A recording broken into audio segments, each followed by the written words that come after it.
So good day, friends. This is Dr. Bob Hamilton, and you have tuned in today to the Hamilton Review, where kids and culture collide. Thank you for making us part of your day. You're all busy people. I appreciate you as individuals. I appreciate you as listeners. It means a lot to me when you tune in. And my hope is that I bring to you on a weekly basis pretty interesting people.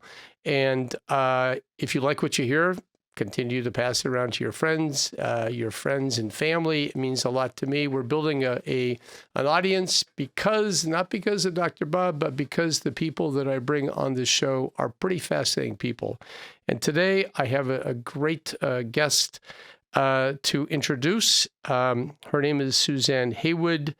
She is an author. She was born in the United Kingdom, but she spent most of her childhood sailing around the world with her family. She had, during that time, she was on a boat for about 10 years. She had limited formal education, but she did land on her feet. She ended up at Oxford University, ultimately, when she did get off that boat. She's now a successful business person. She has 3 children.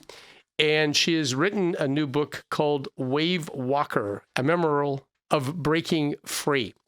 And we're going to, Suzanne Heywood, thanks for being on the Hamilton Review today. Thank you, Dr. Bob. Delighted to be here. It's really, honestly, it's a real pleasure to have you. I want to read a couple little comments that were written. Her book is a beautiful book, by the way, recently published by William Collins. And let me just read a couple of these little reviews. So Suzanne Heywood was a 7-year-old girl who went on a 70-foot yacht for 10 years, traveled over 50,000 miles of sailing. She wrote this book, which is called Wavewalker. And she was she was a young girl when her father decided to redo the third voyage of James Cook from the UK, from London, and go all the way down to New Zealand and beyond. So this was an amazing journey in many, many ways, but it did take Suzanne away from her friends, her puppy dog, and her education as well. So I'm going to stop at that introduction of you, Suzanne, and turn the microphone over to you and let you tell your story. So without further delay, I would like to introduce author Suzanne Heywood, author of Wavewalker. Suzanne, the microphone belongs to you. Thank you so much, Dr. Bob. And I'm just delighted to be here today and talking about Wavewalker. It is quite an extraordinary story, and that's the reason why I've always wanted to write it. I'll come on in a bit to kind of why it's taken me so long to write it, because as you say, I'm now an adult with 3 kids of my own, so why take so long? But let me just start by explaining the story. It all started, as you said, when I was a little girl. I was actually 6 years old back in England, and my father announced one morning that he wanted to sail around the world, following Captain Cook. And I should explain at this point that my maiden name is Cook, although we're not related as far as I know. But it was enough of an excuse for him to want to sail around the world. And I also suspect it was a way for him to raise the money for this voyage, because we weren't a wealthy family. Now, the promise to me was this was going to be a 3-year voyage around the world. And I was going to be back. We were going to leave when I was 7, and I was going to be back by the time I was 10. I would have to leave everything I knew behind. So we would sell everything that we had. My dog, Rusty, would be left with a friend. My doll's house would be stored in my grandfather's attic, and my friends would be waiting for me. And we would be back when I was 10, and I'd go back to school. And on that basis, we set sail when I was 7 years old. And it was my father and my mother, me and my younger brother.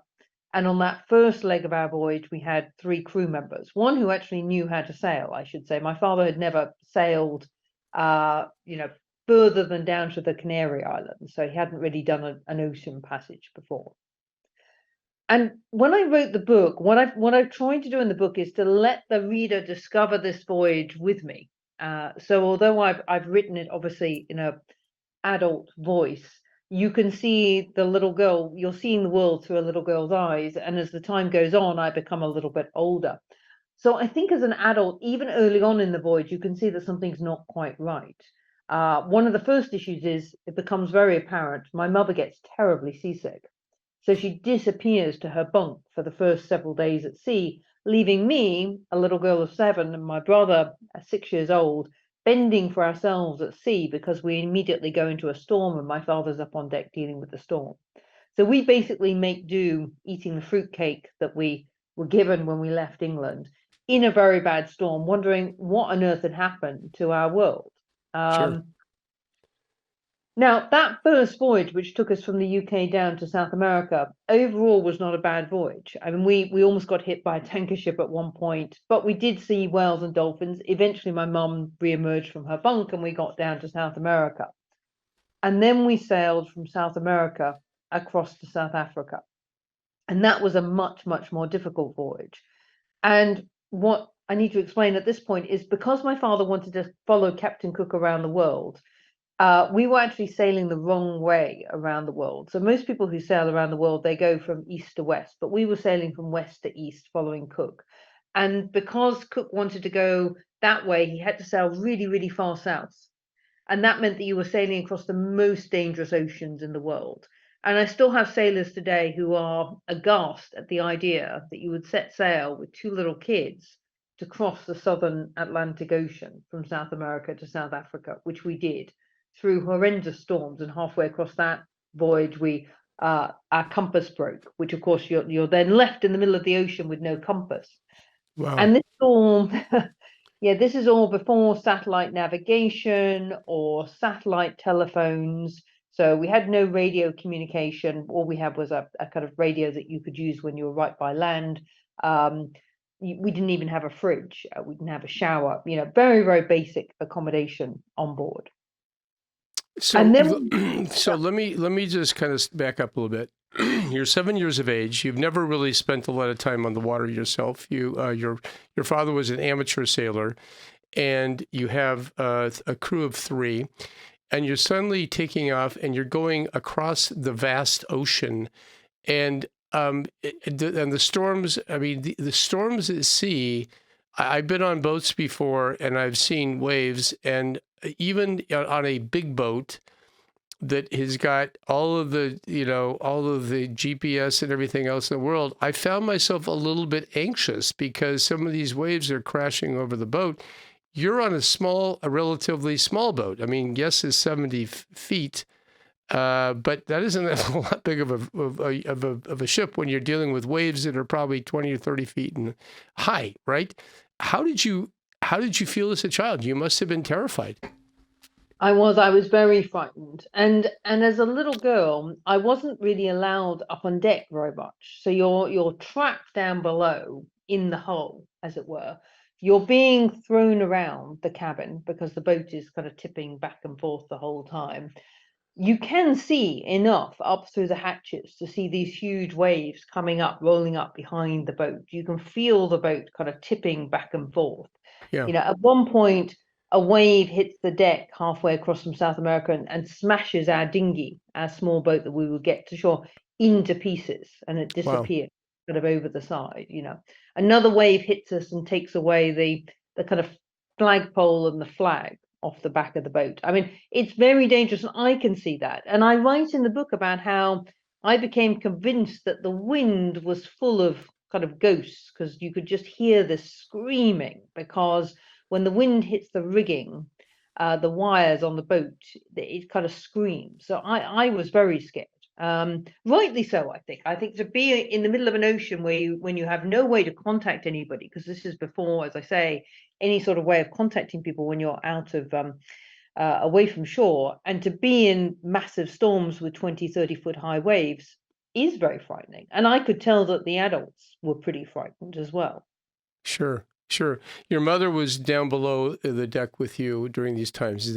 Is that correct? Or where was she at? So my mother, for the first 2 or 3 days, every time we left port, she would go to her bunk because she would get seasick. But then she would be doing shifts on the wheel like all the other adults. So the adults basically split their time between being on the wheel steering, because we had no self-steering, or being asleep in their bunks. And so us kids would just sit in the main cabin down below, clinging on, attempting to kind of read a book or do something, but it's very, very hard to do stuff. But, but in a storm, there wasn't very much else that we could do. Sure. You just And we kind were of, on our own most of the time. yeah. Your mother was she in on this, totally in on it? Was she? I know that your father was. I think the idea germinated in his mind, and it was really him that I think announced to the family that they were going to do this adventure. Where was your mother in terms of this idea? So I don't think my mum wanted to do it at all. I mean, my mum was and my mum has now kind of passed away. My mum was a kind of party girl. She loved being the center of attention. She loved going to parties, getting dressed up, having fun. However, she adored my dad, and she was going to follow my dad if he wanted to do it. So if he wanted to sail around the world, she was going to go with him. And I think, she didn't really feel like she had, well, she certainly didn't want to consider any other option than going with him.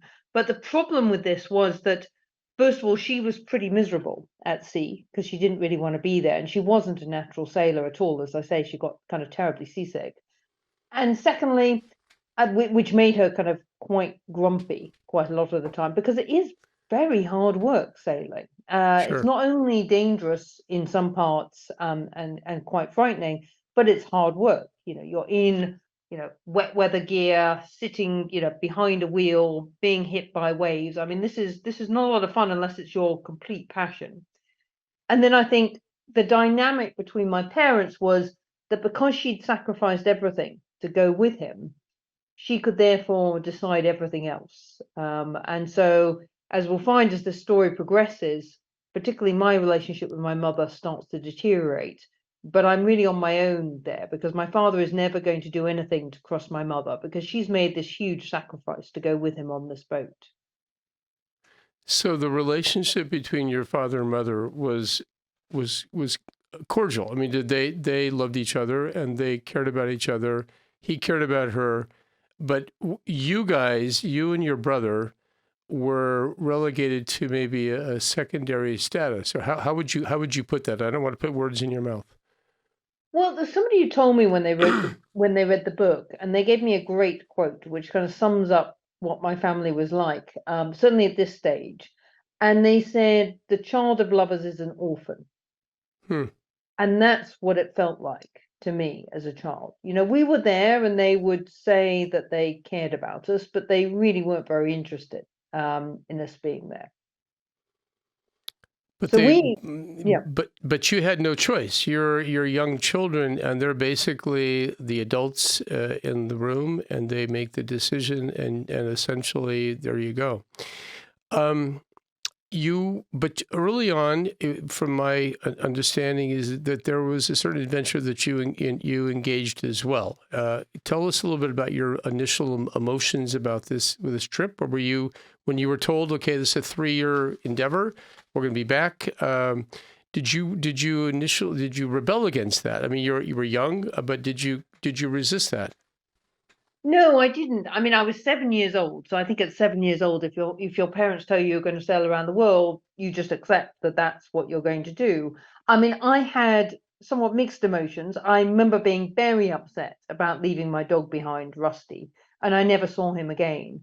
I was very upset about leaving my best friend behind and very upset about the doll's house. Those were the 3 things that really kind of stuck with me, that really, really hurt. On the other hand, I hero worshipped my dad as a little girl. I thought my dad could do anything. So, of course, if my dad was going to go and my mum was going to go, I don't remember even questioning in my mind at 7 years old that I wouldn't go. I wanted to, if they were going to go, that was my family. That was my entire world. I mean, I didn't really have another world. So, of course, I was going to go. Yeah. I think the moment at which that started to shift, although it was a long time before I was able to acknowledge it, was on the next major leg of this voyage, because we set sail after this terrible trip from South America to South Africa.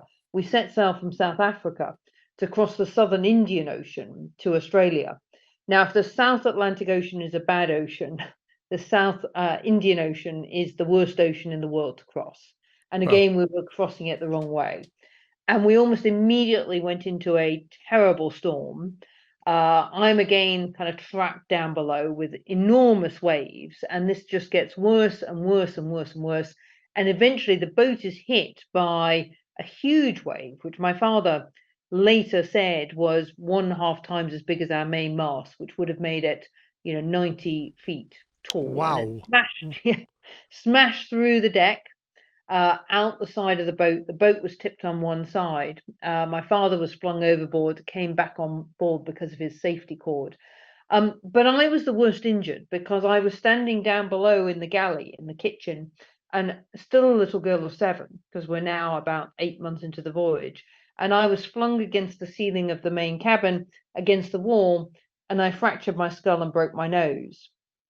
And then what happened is, of course, we're at sea, so I don't get any medical attention or anything like that. My parents put me in a bunk and keep kind of doing what they're doing to try and kind of bail out the boat. And my father's trying to kind of patch the hole over the boat. So I'm lying in this bunk for several days, kind of 2 or 3 days, until we finally find a tiny atoll in the middle of the Indian Ocean called Amsterdam. And on that island is a small French base, and one person there is a doctor. And by this time, I have an enormous swelling on my head. So he operates on my head. I have kind of 6, 7 operations, but unfortunately with no anesthetic, because Wow. we're on a tiny atoll in the middle of the Indian Ocean. So for me, as a little girl of 7, you can imagine by this point, I am now petrified of the ocean, particularly when it gets stormy. But also, I've gone through this incredibly kind of traumatic experience of having multiple operations without anesthetic, with a doctor I couldn't talk to because he only spoke in French. And I used to swear at him with the only French swear word I knew, which I now feel a bit bad about, because actually he was saving my life. I now know that had he not operated, I would have ended up with brain damage. So I'm incredibly grateful to him. And in fact, I contacted him when I was writing the book. So I feel I've made amends to some extent. But as a little girl, I hated him. And I was on my own because my mother didn't like the sight of blood. So she refused to come into any of these operations. So I went through all of that kind of on my own. And then, of course, my father turns round after we've repaired the boat, which we finally do in Australia, and declares that we're going to keep on sailing. Wow. Wow. So that's fascinating. So you actually, that was a miracle that you found this little atoll and that you found a doctor who could actually do something. And I'm not sure exactly, what did he do? Do you know what the actual operation was? Did he, because I'm fascinated by that. Yeah, so what had happened was I'd fractured my skull, and then I Yeah. got like a huge blood clot on the brain, which, because I was on this boat with no medical attention, just got bigger and bigger and bigger. So it was creating massive pressure down onto my fractured skull. So what he had to do was to cut into that to relieve all of the pressure. And apparently that took 7 operations. Wow. But I remember it being, so he wasn't doing anything with my brain, it was with the kind of skin over my skull. Sure. It But was I a just scalp. remember it being incredibly painful, as you can imagine, No, because there was no absolutely. anesthetic. So he actually did not go into your actual cranium. This was all superficial. It was more of the scalp is what it was. Okay, That's that right. makes So he sense. was Yeah. kind of cutting But into the skin in these kind of operations, but incredibly painful, as you can imagine.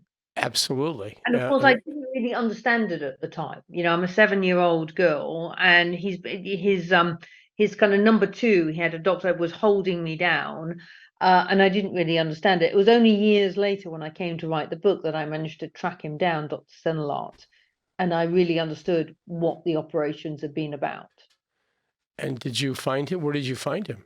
I did. He's now retired in the French countryside tending chickens.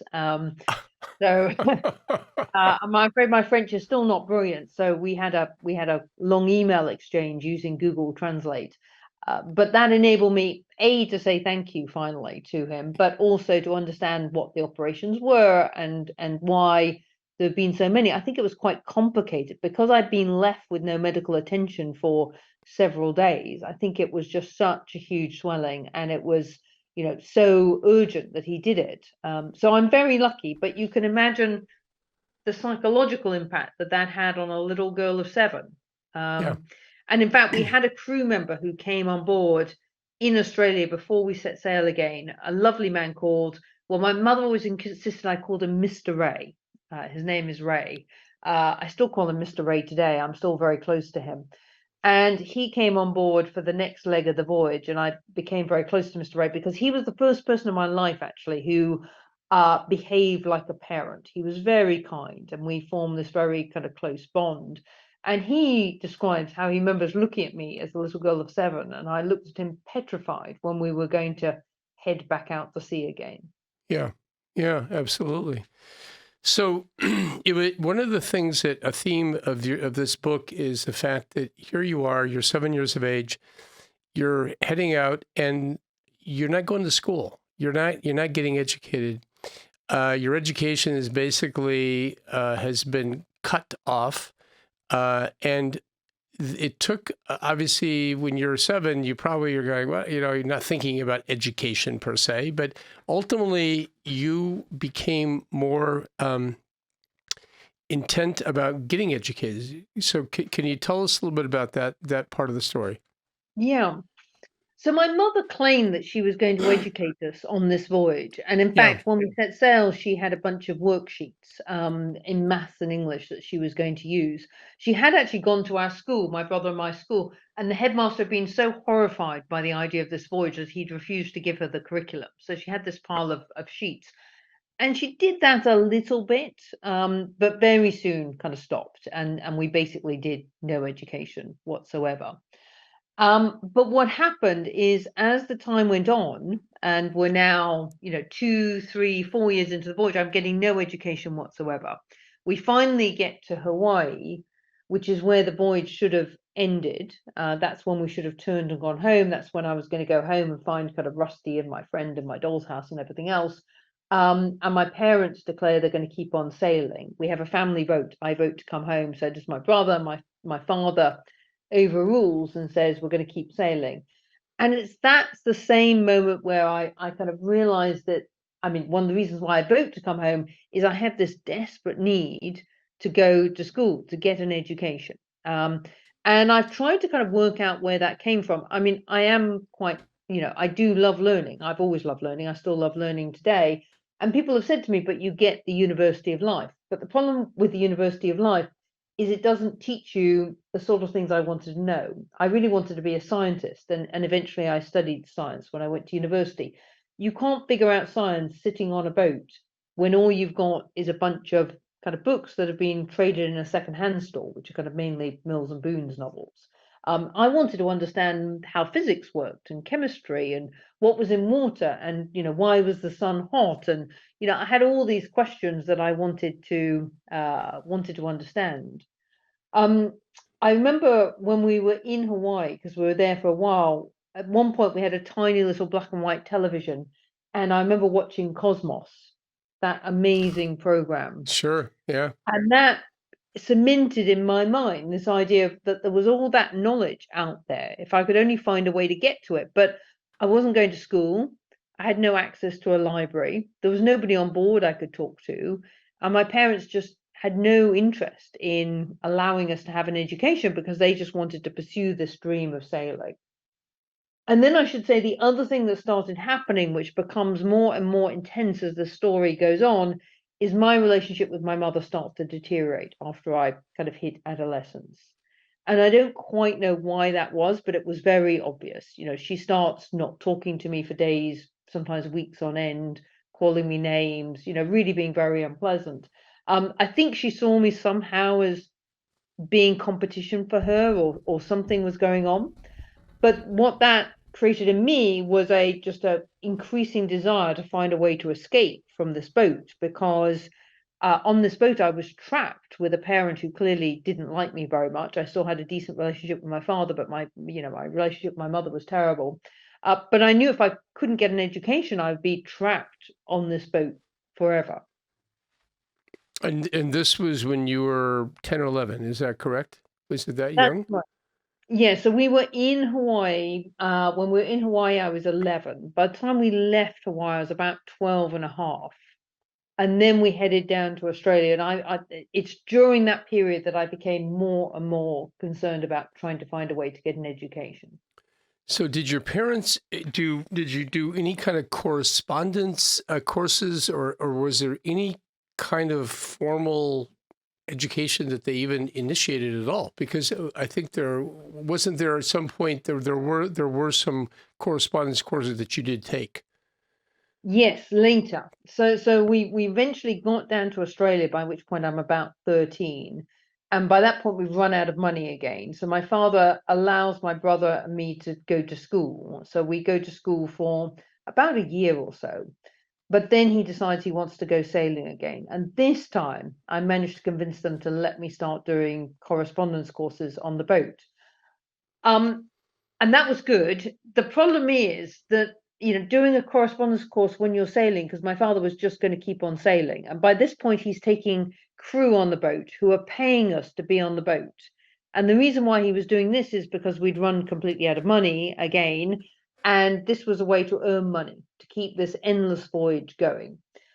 So the issue for me was he wanted me to work to look after these crew, because we were like a floating hotel. So I was expected to help cook and clean for the crew with my mother for several hours each day. So that was kind of first problem. Second problem, of course, is we had no address. So I had to guess where we were going, Yeah, and then, post stuff off when I got there, guess where we were going to go after that, get the stuff back if I was lucky, because often my dad would change his mind and we'd go somewhere else. And then, of course, I had no space on board to work. We only had one little tiny, table in the main cabin, and that was used by the crew. So I had no space, no time, no address, and this kind of terrible relationship with my mother. But despite all of that, I was completely focused on I was going to educate myself. That was the way in which I was going to escape. And even if that meant falling out completely with my parents in order to be able to do it, which sometimes I risked, that was what I was going to do. did you so what kind of classes you took? I mean, imagine English and mathematics, and what kind of classes were you able to take via correspondence? Well, it's a bit tricky because the sorts of lessons that they had available, and I managed to get myself registered with the correspondence school in Queensland, Australia. And they had a fairly limited number of courses that they would offer. And they kept on trying to tell me I should do secretarial training, which I was very determined I wasn't going to do. So I took, as far as I could, so for the lower level, I think I took English, maths, so all the sciences that I could, history, geography, something like that. I also tried to learn French, but it was impossible because to try and learn a language when you're not in a school, you can't talk to a teacher, was impossible. I also Sure. attempted Latin, but for the similar sorts of reasons, I found it impossible to try and teach myself Latin. So that's what I did for the lower levels. And then when I got through that and I went on to the senior level, I did physics and maths. I couldn't study chemistry because you can't study that by correspondence. It's considered too dangerous to study at home, let alone on a boat. So biology and English were the subjects that I was able to study. But it was quite problematic because very few people studied physics at the time through correspondence. They hadn't actually written the course. So all I was given, just to give you an idea, for the senior physics course, all I had was one textbook and then a box of physics experiments.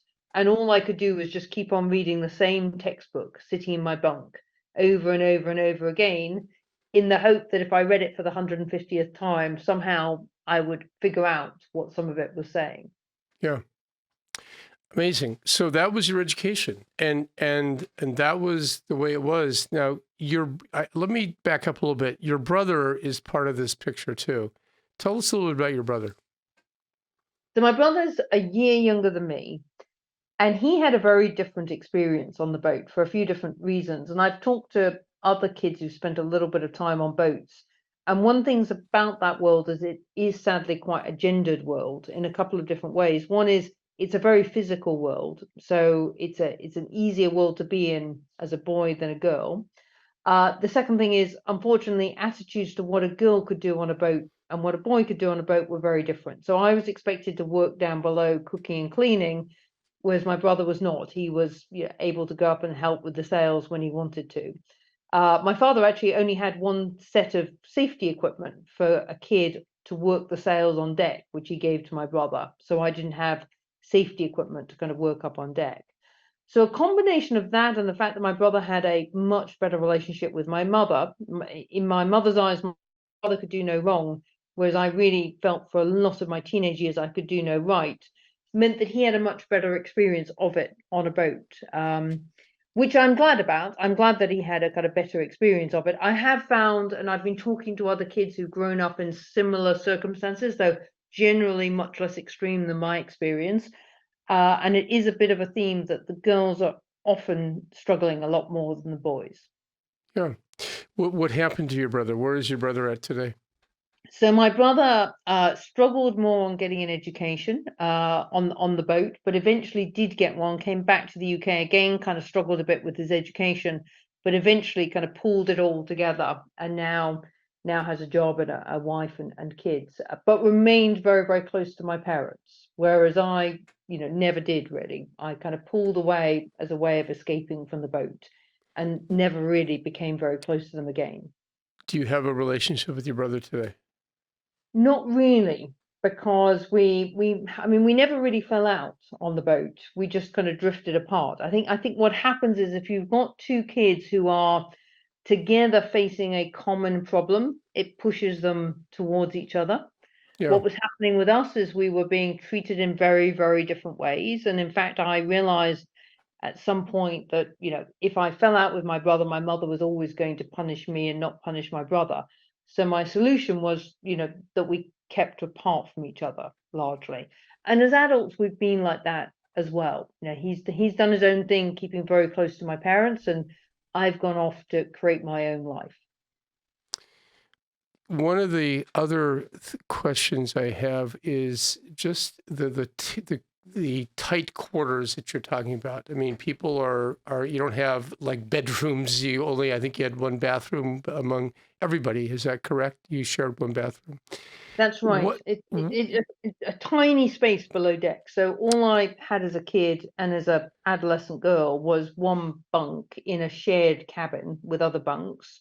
And the bunks are so small, so low, you can't actually sit up in the bunks. You can only lie down in them. So I'd have one bunk with somebody else I'd have to share a cabin with, sometimes male crew, because we mainly had male crew, not female crew. My brother would never share a cabin with me because I'm afraid I was the disliked child and he was the liked child, so he would never share a cabin with me. So I was normally sharing with the crew, sometimes the male crew, which, as you can imagine, was very uncomfortable being a kind of teenage girl. And as you said, we only had one bathroom or head, which everybody had to share. So there's no kind of privacy there. And then one main cabin with this one small table that kind of sat 4 or 5 people. So going through adolescence, being a girl, going through all of that. And of course, I had no friends because you're on a boat and you're just sailing. So every time we got to a port and I would make a friend, we would then set sail again. So I tried to keep contact with them by writing letters. So I tried to kind of write letters and get them back. But it's not the same as, if you're going through puberty and all the rest of it, and you just don't have a friend to talk to. You don't have anybody to share any of that with, and all the issues on the boat with my mother or with the crew and kind of lack of privacy. You've got no one to share any of that with. So did you ever feel, okay, so you're a young girl now, you're becoming a pubescent young girl. Did you ever feel, these are tight quarters, you're out in the middle of nowhere. Did you feel violated by that? So I learned very early on to be incredibly careful how I behaved. So on the boat, I was really, really, really careful. So I was kind of careful where I spent my time and kind of what I did. And I was even more careful actually when I went ashore, because as a young girl, I would be, I'm afraid, quite regularly harassed if I was ashore on my own. So quite often when we were in port, I wouldn't go ashore, or I would go ashore with a group of crew to be safe with them. there were some incidents. There's an incident that I describe in the book where there's a much older other sailor who, writes me a letter that makes me feel very, very uncomfortable. But by and large, I kept myself, and I'm lucky in this because there are some kind of bad stories out there, but I managed to keep myself very safe. But that was by being incredibly careful as a girl about what I could do. I mean, which in a way, and I described the fact that I grew up feeling, I mean, it's one of these really weird things about the world that I was in is it looked like paradise. There you are on a boat in the South Pacific, particularly later on in the book. It looks wonderful and it looks incredibly free. And my parents have this incredibly free, liberated lifestyle of whenever they fall out with somebody, they can pull up the anchor, they can go, they can do this. My father never paid a parking ticket after we set sail from the UK. I don't think he paid a cent of taxes. So he is incredibly free and has ultimate power on this boat to decide whatever he wants to do. Sure. But as a girl, I'm trapped. I can only go where the boat goes. I often don't know where we're going to go because he won't tell me. And as I say, you often can't go ashore, or you can only go ashore in a very constrained way because otherwise you're going to be in physical danger. And I realized that quite early on. And so you have to adapt how you behave to look after yourself. So you at 17 years of age, somehow, some way, you've been on this boat for 10 years, you make a break. Tell us a little bit about how that came about. Well, actually, what happened first was my parents made a break. So my parents decided when I was 16 and my brother was 15 that they were very worried about his education. They weren't that worried about mine because again, it was a very gendered world. So as my father at one point pointed out, my brother would have to look after a family when he grew up, but I wouldn't. So they became very concerned that my brother wasn't educating himself. So they put him into school in New Zealand. We went to New Zealand, they put him into school. And then my father was supposed to stay and look after my brother and me. I was still trying to teach myself. And then at the last minute, he decided to keep sailing. So what that meant is I was left in New Zealand as a 16-year-old on my own with my younger brother, not knowing any adults in New Zealand apart from somebody who lived up in Auckland several hours away. And that in a way was almost the toughest year of all because there we are, we're living in a tiny little hut that my dad had rented. I'm trying to look after my brother. I'm not going to school, so I'm completely on my own. But I'm ever more determined that I'm going to educate myself out of this situation. This is going to be the escape route. I'm going to become. I'm going to somehow give myself such good qualifications or such good knowledge that I'm going to escape. And so what I then did was I wrote to every university I'd ever heard of in the world. And they ended up being the kind of very elite ones, not because I thought I was particularly elite, but those are the ones that you have heard of if you're sitting on a boat in the South Pacific. So, Right. so I wrote to, obviously wrote to Auckland University, Auckland, New Zealand, and Sydney University, Sydney, Australia, London University, London, England, Oxford and Cambridge. I also wrote to Harvard. I remember Harvard University, Harvard, America. And then most of them wrote back and said they wouldn't consider me. Because I had a British passport, so New Zealand wouldn't consider me, Australia wouldn't consider me. London wrote back and said I was just too strange. They wouldn't consider me. Harvard never wrote back. I now, of course, realize that Harvard University, Harvard America is not the right address, which is not very helpful. Yeah, no kidding. Who knew? But Oxford wrote back, and Oxford said, write us 2 essays, which I did. And then they said, if you can get back to the UK, we'll interview you. So I went off picking kiwi fruit in New Zealand, which, by the way, is a horrible job. I don't recommend it to anybody. Earned enough money for an air ticket. My dad gave me a little bit towards it, and I got a one-way ticket back to the UK and basically bet everything on getting in. And what scares me now, kind of looking back at that 17-year-old girl getting on a plane, I'd only ever been on a plane once before, to come all the way back, was what scares me is there wasn't really a plan B. Yeah. I mean, I didn't have a plan B. And by the way, plan B couldn't be going back to the boat because I knew I was never going to go back to the boat. I was never going to put myself ever, ever, ever again in a position where I was trapped and had absolutely no autonomy over my life. Yeah, no, I can, it's almost like you were imprisoned for a decade of your life. And initially you had no clue. Obviously, you're a young child, and all of a sudden, 17 years of age, you're kind of looking, saying, wait a second, this is not who I want to be. This is not the life I want to live. And so you threw the dice, and you threw the dice big time. Did you have any family or anybody you're going back to when you went back to England, or were you just getting on an airplane, landing at Heathrow, and gonna find your way up to Oxford? But what kind of provisions did you have when you got back to the UK? So my mother's older sister still lived in England. I hadn't seen her since we left. And in fact, one of the things I've kind of asked myself since, because you're right, it's really interesting looking back. To start off with, I didn't realize I was trapped on this boat. To start off with, I thought I was on this kind of wonderful adventure with my father. And it took a long time. I was on that boat for a decade until I realized I was trapped. And now looking back, I've kind of asked myself, why didn't I just leave? I was effectively kind of imprisoned on this boat. Why didn't I just leave? But then there's a couple of different things which are really interesting. One is physically, how could I leave? I mean, I didn't have a passport until I was 16. I had no money. Whenever I had any money, my father had a habit of kind of taking it back off me. So I didn't really have any money. Um, but even more fundamentally, I didn't know any of my relatives because I had no contact with them since I'd left England. So I didn't really have anywhere to go. Um, I've talked to some other kids who've also spent a little bit of time on boats, as I say, a lot less time than I ended up. And most of them, if they managed to escape, they escaped by going back to a grandparent. But unfortunately, I didn't have a relationship with a grandparent that I could go back to. I had no kind of contact. But when I finally went back to England, I went back, I wrote to my aunt, who I made contact with when I was in New Zealand, and I went back to stay at my aunt's house while I waited for this interview to happen. And she was lovely in that she let me in and she let me stay in her house.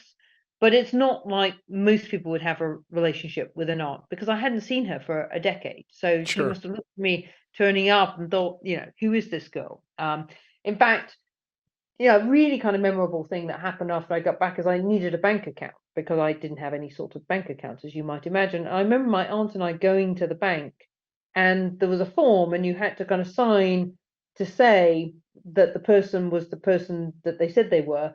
And my aunt said she couldn't sign for me. She couldn't say that I was who I said I was because she hadn't seen me for 10 years. It's very strange.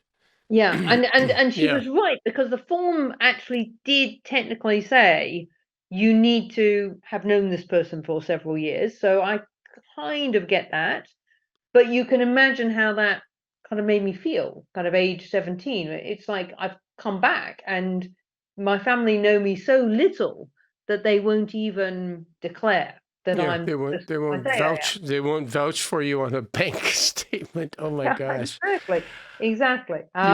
You poor young girl. Oh my gosh. My heart is, you're tugging at my heart here, dear. But you somehow, Suzanne, somehow, some way, you landed on your feet. You got into Oxford, and so now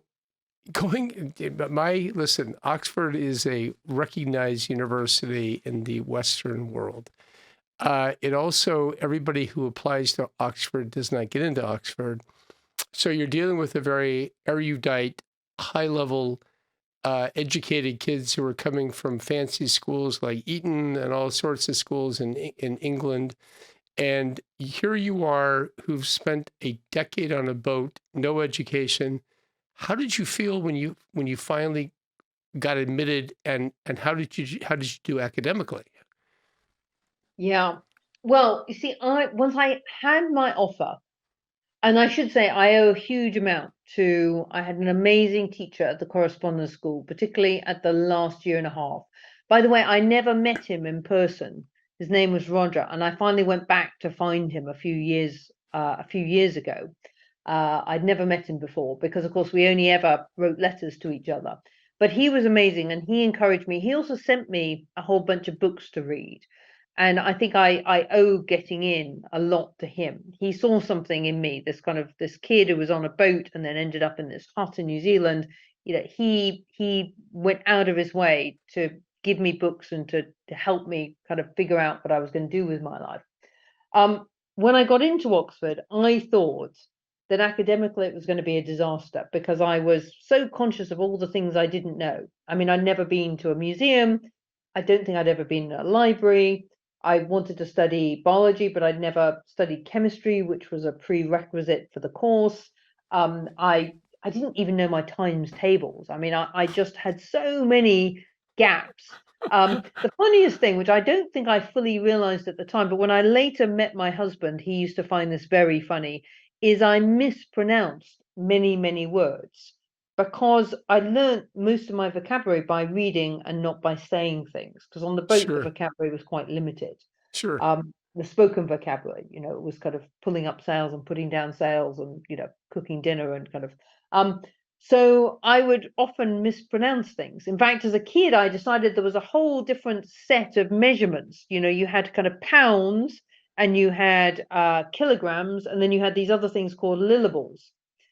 And it was a long time till I figured out that lillables were actually the same as pounds. But that was so my education had these massive gaps and really weird anomalies. And then I thought socially this was going to be fantastic. I mean, finally, after a decade of not being able to have friendships, I was suddenly going to be with people my own age, and it was going to be wonderful. And when I turned up, it turned out the exact opposite was true. It was really interesting. So academically, it was tough, but for the first time in my life, I had a library. I could go to lectures. And the one thing I learned how to do in all that 10 years was to get every kind of drop of education from the most unlikely sources. And suddenly it was like kind of standing in front of a faucet, and I could walk into the library and pick up hundreds of books. I remember going into the library and reading my way through the library in my college. I even spent kind of weeks in the vacation just sitting in the library reading my way through books I'd never read. So academically, I was fine. In fact, I did well academically. But socially, it was a disaster. It was a total disaster to start with. I mean, Well, I had nothing in common with the other people in my college. I think they couldn't understand me. I wanted to talk about boats, and I just survived a coup in Fiji on my flight back, and they couldn't understand me. The first thing you're asked in a UK university is, where did you go to school? And of course, my answer was Wavewalker School of the Sea, and they just looked at me as if I was kind of really, really weird. We had no shared cultural history. I hadn't seen any of the same TV programs. I didn't know any of the kind of pop music that they liked. But even worse than all of that, I don't think I had very good social skills. For example, I remember one of the other girls saying to me early on that I was the worst person at small talk that they'd ever met. And and then the funny thing about this is I remember at the time thinking, why would I want to do small talk? I've kind of finally got somewhere where there's lots of clever people around me. I want to talk about clever things. And I didn't understand that small talk is actually really important. And it took me quite a long time to work out how to build my social skills because I just had no chance to develop them. Well, I can Uh, imagine. I can imagine after being gone for that decade. I mean, certainly all the TV shows, all the movies, all the pop songs that the kids this is kind of is part of their DNA after a while. I mean, Elvis Presley and these kind of people, they've been around our life. I think Elvis is still alive somewhere, right? And so we kind of have these things that we grow up in by just being in the culture, and that was all foreign to you. You had none of that. And so it was kind of, I mean, I hate to say this, don't take it wrong, but it was almost like you were an alien that landed in a new world. Did you feel that way? I did. I felt like a huge outsider. I remember arriving back, and the odd thing was that I was an outsider everywhere. So I was an outsider in New Zealand because I was English and I wasn't going to school and I didn't know anybody. I was an outsider on the boat, really, because no, I just kind of wasn't happy there. So that wasn't my world either. I was an outsider when I came back to England because they all viewed me as as I say, my aunt didn't even want to, even felt uncomfortable about filling in a bank form for me. And I didn't know anybody back in England. And I had this odd kind of Australian, New Zealand accent to an English ear. So I sounded kind of odd there. Whereas in New Zealand, I'd sounded English. And so they thought I sounded. So I felt like an outsider wherever I was, and I had no real home. So whenever we got to the vacations, of course, my parents were still sailing. So I was kind of stranded. But the good thing is that I did work that out. I mean, a couple of terms into university, I started to find friends. I started to build these social skills.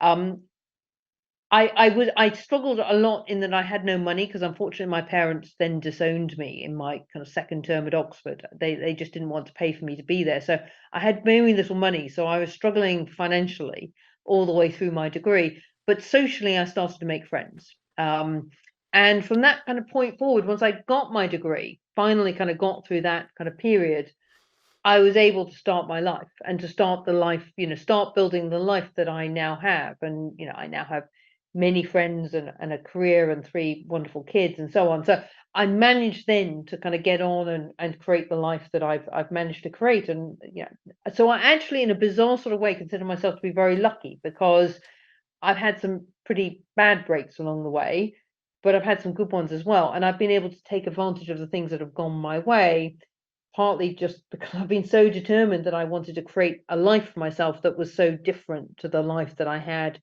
inflicted on me as a kid. Yeah. I mean, you're clearly a survivor, and you have a tenacity that is enviable, because I'm just listening to the story, and it seems is so different. It's so different than anything I've actually really. I don't know if I've ever talked to anybody who's had any experiences like you at all, really. I'm curious, and we talked about this before, but I just want to ask you: you're an adult, you have kids, you look back, and do you feel embittered?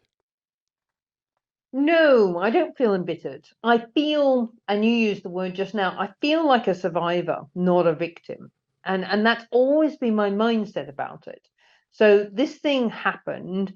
I realized after a while that I was trapped. I realized that my parents did not have my best interests at heart. I realized that I had to escape and create a life on my own terms. But I did, and I survived. I got out of there. And there are some strengths that I took from it. Not enough strengths to make it worthwhile, by the way. I don't feel that I walked away with things that made it a good thing to have happened to me, but there were definitely strengths that came out of it which have, served me well. I mean, one is I'm a very resilient person, partly because I can, when bad things happen to me, I can put them into perspective because I can always go back to what it was like to be a little kid sitting on a boat trapped, or being shipwrecked in the middle of the Indian Ocean. Um, so no, I don't feel bitter because I feel that life has also given me opportunities along the way. And I don't want to waste the whole of my life being bitter. Why would I want to do that? It's a very unproductive emotion. Yeah. No, you're correct on that one. Absolutely. But it's just rare that you would hear the story and have, something, you have an amazing ability to kind of, I guess, pivot and head in the right direction. And you have headed in the right direction. You were married, you have children, you've been wildly successful in so many ways in your life, and is amazing that where you've come from. Couple last questions, and I'm watching our time here. But do you ever is the Wavewalker still a boat that is out there somewhere in the ocean? I think she might be. So there's a last chapter of the book where I start writing this story, which I always knew I was going to write. It was just a question of when was I going to begin, because I knew that my parents would never tolerate me telling my version of the story, and so I would lose whatever remaining relationship I had with them, even though it was quite superficial by that point. But when I started writing it, I realized I didn't know what happened to Wavewalker, because at the point at which I left, I ran away from her and my parents in a way so fast and without a backwards look that I suddenly felt really guilty about it. Because Wavewalker, and other sailors will understand this, Wavewalker had a certain human quality to her. You talk about boats as people, and actually as a woman, boats are always referred to as her. Yeah. So we always talked about Wavewalker. How was Wavewalker feeling today? Wavewalker doesn't like the sea today. Wavewalker's kind of clearly unhappy. So Wavewalker was talked about like a person, and she always felt quite maternal to me as a child. So I never blamed Wavewalker for everything that happened. Wavewalker, if anything, was a very positive presence in my life.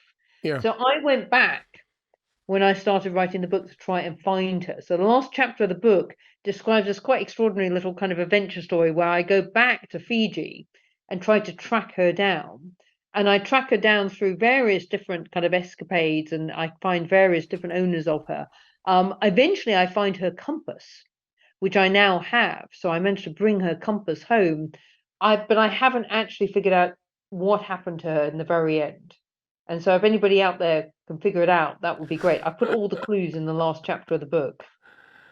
Wow. So that boat may be anywhere. It could be anywhere, but last time you remember it was in Fiji. Is that correct? That was the last that you people had Well, heard that of. was where my parents left her. They left her in Fiji, and then I tracked her down through several more years of history in Fiji. I But see. then we have very conflicting stories of what happened at the end. Some people tried to claim that she just disappeared. Some people say she sank. It's not clear what happened in the end. Okay. And your parents, how much longer after you left the boat did they sail?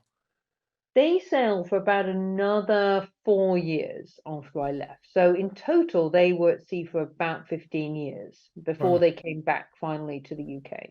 And did your dad take another job, or what did he do? He did. He came back, and what he did before he sailed was he looked after historic buildings. So he came back and started doing that again. He started, running a little book business on the side. And as I said, I kind of built this. I mean, I felt this huge social obligation to have a relationship with my parents.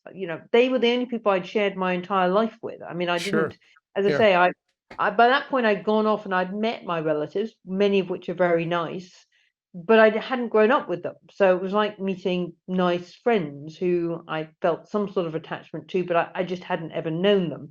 So my parents were the only people basically on the planet that I really knew. So when they came back, I felt this obligation to have a relationship with them. And we had this very superficial relationship for many years, which was based on never talking about what happened on Wavewalker, never saying anything critical about it, never raising any questions. If I ever did, they would become incredibly angry and aggressive. So you couldn't do that. Sure. Yeah. So they came back and we had this relationship for many years until I started writing the book. And that was the point. Do you ever long for going back to the sea? Do you ever think about it? Do you ever sail yourself, or have you ever been back into the water? So I have. When I started writing the book, I had a bit of imposter syndrome issue, I think. And I felt that I had to go back to the sea before I really started writing seriously, that I couldn't write a book. I mean, it's not really a sailing book, but it's set at sea. And I felt that I couldn't really write a book like that without having been back to the sea. So I went back and got my yacht master qualification, which kind of qualifies you to skipper a boat, which turned out to be a lot harder than I thought it was going to be, by the way. And going back and reconnecting with that was great. I mean, I remembered some of the old fears, which are still there from being very badly shipwrecked and quite badly injured. On the other hand, it was amazing how those sailing skills came back. But I don't sail very much. I mean, my kids, I'm afraid, know enough about my story to have never really wanted to sail. And my late husband had many wonderful skills, but he was the least practical person in the world. And I'm not sure you'd ever want him to be A skipper be a a boat. crew Yeah. member, be a crew Yeah. member on board. There's no way he would have been able to tie a knot effectively. It would have all ended up going horribly wrong. But you did go back, and does the sea, I mean, when you're there's I'm sure there are parts of this experience that you had as a child that were beautiful. You probably remember tranquil moments on the ocean where you looked out at the sea and you saw beauty and wonderful moments. Do you ever look back and long for that? I do. I mean, there's things. So, first of all, when I'm near the ocean, I do feel a real calling towards the ocean. I can go and sit by the ocean, and I find it very calming because although in many ways I feel quite English now in that I've lived there for a long time, I don't really feel like I'm fully the citizen of anywhere because I spent so much of my childhood moving around the world. I spent a couple of years in Hawaii, as we talked about before. So if anywhere, I grew up in the sea. And so when I'm near the sea, I do like to just sit and just kind of look at it and Yeah. feel. It makes me feel very calm. Um, and I don't think that will ever go away. And I do miss it. I mean, one of the things that I miss about being on the sea is that time gives you time to think. So the one thing that I had on the boat is in those kind of passages when we were sailing, I had a lot of time to think. I had time to get bored as well, but I had time to think. And often in modern life, you don't have time to think. You're Yeah. so busy rushing from one thing to another. You don't have that. And I miss that as well. Yeah. I can see that would be. Well, I'm watching our time here. This has been such a fascinating conversation. I could talk to you, Suzanne, for hours and hours, but I think that we can't exhaust our listeners as well. But such an incredibly interesting experience. Friends, the name of the book is called Wavewalker. It is written by Suzanne Heywood. She spells her name Suzanne, Heywood, Heywood. This is a really fascinating read, and I would recommend that you pick it up. It's been reviewed in the Wall Street Journal, other places as well, and it's getting great reviews, by the way. This is really an epic read. And so pick it up. I think you'll enjoy it. Great Christmas gift, by the way. But Suzanne Heywood, thank you so much for taking the time to spend with me today on the Hamilton Review. You've been a tremendous guest. Thank you so much. It's been absolutely wonderful talking to you about it. Thank you. And friends, thank you all for tuning in today to the Hamilton Review, where kids and culture collide. We've had a fascinating conversation with a woman who had a very, very unique childhood. I hope you guys have enjoyed the show. Until next time, be well. Bye-bye. You have been listening to the Hamilton Review, where kids and culture collide. Thank you for allowing us to be a part of your day. Tune in again next week on Apple Podcast. Rate and comment and tell a friend.